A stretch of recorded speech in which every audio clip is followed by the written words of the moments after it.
Polícia Nacional Timor-Leste liberta suspeito feto inicial AMM, foi comunica ao procurador Sira.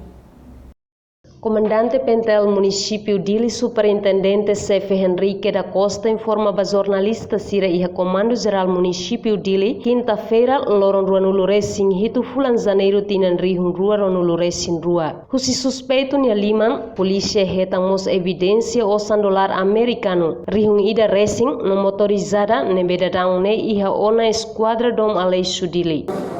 O hendader ita liberta fila fali.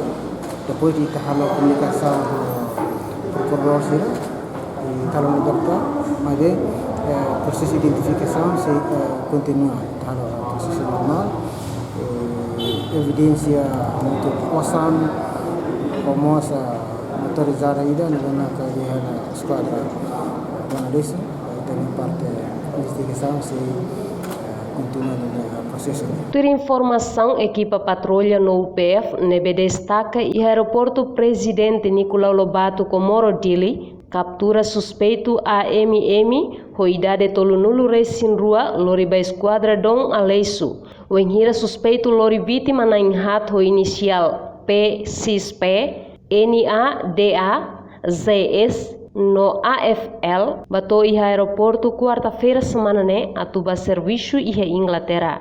Sim, horsei no dia e tem patrulha posto aeroporto nenia assegura suspeito feto ida na bema bosok tem cidadão Sira atuba estrangeiro e cada ema nia foti osang hamutuk dolar americano Unida